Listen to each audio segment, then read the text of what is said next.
Electronic media पे गया, Islamabad high court के मोअज़्ज़ज़ जज साहबान ने सुप्रीम कोर्ट ऑफ पाकिस्तान के जजेज़ और चीफ जस्टिस पाकिस्तान को उस चिट्ठी के ज़रिए कुछ अपनी शिकायत उन तक पहुँचाई और कुछ ऐसे इवेंट्स का ज़िक्र किया जो कि जिनका ताल्लुक़ गो के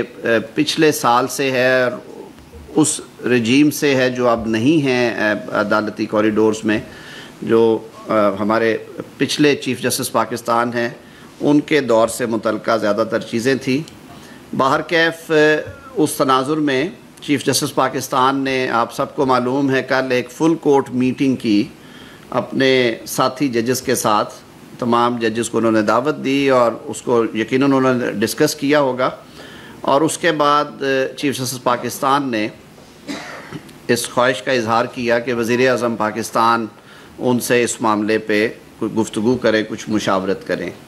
तो अटॉर्नी जनरल साहब को पहले कल इन्फॉर्म किया गया और उसके बाद एक चिट्ठी भी मौसूल हुई। तो मामले की संजीदगी को सामने रखते हुए वज़ीर आज़म पाकिस्तान मियाँ शहबाज शरीफ साहब ने कहा कि बाकी तमाम मसरूफियात के बावजूद इसे प्रायोरिटाइज़ करना चाहिए और उन्होंने फ़ौरी तौर पे कहा कि मैं ख़ुद जाऊँगा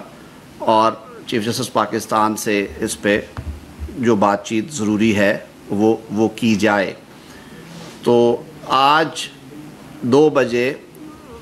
ये मुलाकात हुई है जिसमें चीफ जस्टिस पाकिस्तान जस्टिस काजी साहब थे और सीनियर प्यूनी जज जस्टिस मंसूर अली शाह साहब थे। वज़ीर आज़म साहब के साथ अटॉर्नी जनरल साहब और मैंने बतौर वज़ीर कानून इस इजलास में शिरकत की। इस मीटिंग का हम भी हिस्सा थे। 1.5 घंटा जारी रही इस मुलाकात में लाजमी तौर पे जो आज का इशू था उस पर गुफ्तगू हुई और इसके अलावा भी जो कुछ अहम कौमी मसाइल हैं जिनकी तरफ निशानदेही की वज़ीर आज़म साहब ने, जिसमें जो हमारे फ़िस्कल मैटर्स हैं, जो टैक्स के केसेस हैं, उनमें बहुत ज़्यादा इल्तवा और ताख़ीर थी। चीफ जस्टिस साहब ने ऑलरेडी मेहरबानी की, उन्होंने बेंचेस इस पर मुकर्रर कर दिए और वज़ीर आज़म साहब ने ये भी रिक्वेस्ट की कि आप बाकी सूबों के चीफ जस्टिस से भी कहें कि ये क्योंकि मुल्की मईशत के लिए बहुत ज़रूरी है कि ऐसे मुकदमात का फ़ैसला आइन में दिए गए टाइम 6 माह के अंदर होना चाहिए, लेकिन ये साल हर साल से पेंडिंग है और ये सैकड़ों अरबों के केसेस है, उस पर भी हो। आम आदमी तक जो इंसाफ की फरामी में कोई रुकावटें, डिलेज़ हैं, उन पर बात हुई। असल बात जो मामला था, इस पे इसकी संजीदगी को सामने रखते हुए मुख्तलिफ़ पहलुओं पर गुफ्तगू की गई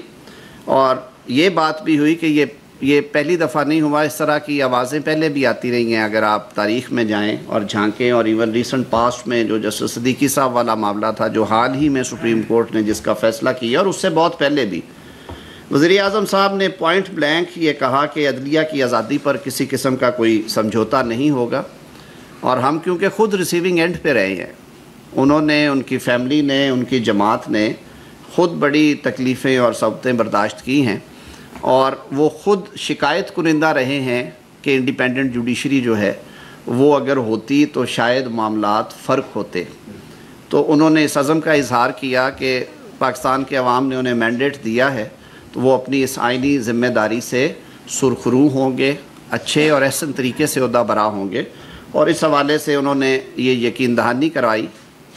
कि हुकूमत का ये फ़र्ज़ है कि इस मामले की छानबीन होनी चाहिए और आइंदा के लिए, यानी कि फ्यूचर के लिए भी ये इंश्योर किया जाए कि अगर ये बात या ये बातें किसी हद तक दुरुस्त हैं तो फ्यूचर के पॉइंट ऑफ व्यू से भी मुस्तकबिल में ऐसी नौबत कभी ना आए। सबसे पहले इस मामले को मेरे ख़्याल में इंक्वायर करने की ज़रूरत है, यानी कि इस पर एक छानबीन होनी चाहिए। तो ये तय पाया कि कल काबीना का इजलास है जिसमें काबीना का, क्योंकि फेडरल गवर्नमेंट को रिप्रेजेंट करती है काबीना और इख्तियार काबीना का है कि वो कमीशन ऑफ इंक्वायरीज़ एक्ट के तहत कमीशन अपॉइंट कर सके। तो कल ये मामला वज़ीर आज़म साहब काबीना के सामने रखेंगे और कोशिश होगी वज़ीर आज़म साहब की कि कोई नेक नाम, गैर जानिबदार, कोई रिटायर्ड अदालती शख्सियत जो है उन्हें रिक्वेस्ट की जाए कि वो इस कमीशन को हेड करें और वो इन मामलात की इंक्वायरी करके कानून और ज़ाब्ते के मुताबिक